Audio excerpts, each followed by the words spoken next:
So this is MSNBC, right? This is the place for politics. And usually when we're talking politics, we're talking about who's got the majority in which house of Congress. We're talking about who's running for president. It's usually red v. blue electoral politics. That is the above board, everyone can see it, part of American politics. That's the part that sometimes feels like sports. Well, here's a little story about what's happening in American politics beneath the surface. The part that's really not at all like sports and is more about what the country's really like and why it can't ever seem to change in substantive ways. In 2007, the company Smithfield Foods was engaged in a legal battle with the UFCW, the United Food and Commercial Workers Union. The UFCW wanted to unionize one of Smithfield's plants. Smithfield did not want their employees to be in the union. Smithfield ultimately filed a lawsuit against the UFCW, and at some point during that legal battle, Smithfield reportedly retained the services of a D.C. public relations firm called Berman and Company, which is headed by a man named Rick Berman. And right around the time that Smithfield hired Rick Berman for their legal battle against UFCW, up popped a website, UFCWexposed.com. It's a website dedicated to telling you how horrible the UFCW is.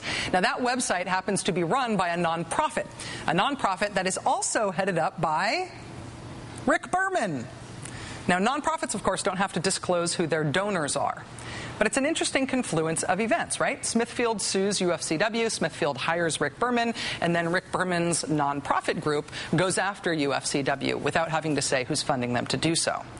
Now, that may be a mere coincidence, but if you follow the career path and accomplishments of Rick Berman, the odds of that being mere coincidence don't seem very good. Take, for example, another website, fishscam.com, which assures you that the mercury in your fish really isn't that bad for you.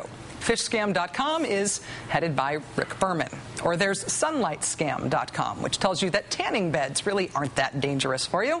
Sunlightscam.com is headed by Rick Berman. How about sweetscam.com, which tells you that high fructose corn syrup is, hey, not all that bad. Feed it to the baby. Sweetscam.com, headed by Rick Berman. There's also animalscam.com, which gives you the, quote, truth behind the animal rights movement, headed by Rick Berman. Transfatfacts.com tells you that trans fats can actually unclog your arteries, headed by Rick Berman.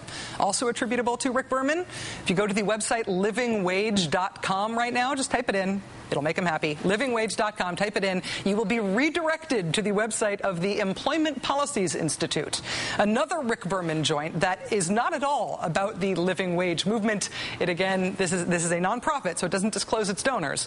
But this website is there to tell you how bad it is to raise the wage level for the worst paid people in the country.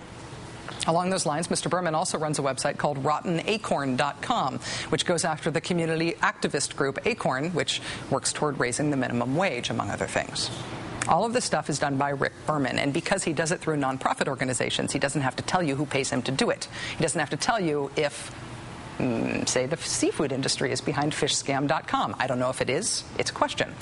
I also have a question as to whether or not agribusiness is behind sweetscam.com and its praise for high fructose corn syrup. Mr. Berman is allowed to create all of these grassroots-looking websites and not tell you who's footing the bill. He's totally allowed, totally legal. And American politics right now is littered with groups like this right now. All of these purportedly grassroots organizations that say they stand for regular run-of-the-mill Americans, but we're not allowed to know who's putting up the money. And sometimes you find out that fake grassroots groups like Americans for Prosperity were founded by an oil baron. And then you think, hey, maybe that's why they're campaigning against climate change legislation. Sometimes you find out that the people who are sponsoring the big 9/12 Tea Party March on Washington is a group that's run by a lobbyist who's charging tens of thousands of dollars to other firms to gain access to that grassroots podium at that march. Just because someone calls themselves grassroots, someone calls themselves nonprofit, does not mean that they are not selling you corporate-funded PR spin. The target for what these folks are doing is us, the American people. So when you hear from a Rick Berman-headed website that trans fats might secretly be great for you, wouldn't it be nice to be able to ask him who is paying him to say that? Well, joining us now is Rick Berman. He's president of the PR firm Berman and Company and founder of a bewildering number of pro-business nonprofit organizations. Mr. Berman, I commend you for wanting to come on the show, knowing exactly what this conversation was going to be like. Thank you for being here. Thank you for letting me come on. All right, so tell me what I just said there that is not true. I want to give you the chance to correct the record first. Well, first of all, I don't know if I have enough time to do that. Okay. But I brought some notes because I listened to some of your commentary on previous nights. Well, I don't want to say anything that's factually untrue, so tell me if I've got something wrong. I don't know that you say things that are factually untrue as much as with a healthy dose of sarcasm and with taking things out of context, you make them seem a lot worse than they are. Let's go to trans fat. Okay. Everybody used to use saturated fat. Then there was a group that is commonly called the food police, called the Center for Science and the Public Interest. But you call them the food police. Well, nobody else commonly calls them that. Well, actually, more and more people are starting to call them that. Because you're doing a good job. Well, thank you. But they said saturated fats are terrible. We need to go to trans fat. And they counseled the industry, and they counseled the government, and they counseled the media that we needed to move to trans fat. Over time, they decided, no, trans fats are bad. We have to go back to either saturated fats or some other fat. Now, the point is that trans fats are not particularly bad compared to saturated fats or vice versa. And trans fats, most people who get connected to trans fat get connected to it by putting margarine on their bread. That's what trans fats are. And when I see people say that trans fats, and we've seen legislators say trans fats are like lead in paint with kids eating lead chips. We've seen legislators say that they're just like rat poison. I put out a website and I say, listen, there needs to be some balance in this conversation. Okay. Trans fats may not be good for you. You may not, you shouldn't eat them in great amounts, but they are not rat poison. When you put out that website, though, what I want to know is, in order to assess the credibility of what you're saying, and when I see the ads that you're doing, the look at the website, what I want to know is, are manufacturers of foods that contain trans fats paying you to say it? I know where you're going. Listen, what you were saying before about nonprofits not disclosing their donors is something that is well known to people on the left, on the far left, and on the right. All through politics, people have nonprofits that are advocacy nonprofits, and they all are refusing to submit donor lists because people don't want to have their right to free speech curtailed by people coming after them. You know, the original case that went to the Supreme Court... Wait, before you do that, though, hold on. Like, before we talk about the Supreme Court, you just, without me interrupting you, like I did just now, you just gave this sort of soliloquy on why trans fats aren't so bad. In order for my viewers to know whether or not that was a paid-for testimonial by people who have a vested financial interest in trans fats being purchased and consumed by a lot of Americans, I want to know if somebody who makes trans fats or profits from them paid you to say it. Go on the website and look at the science. What I always listen, are you saying that you won't tell me?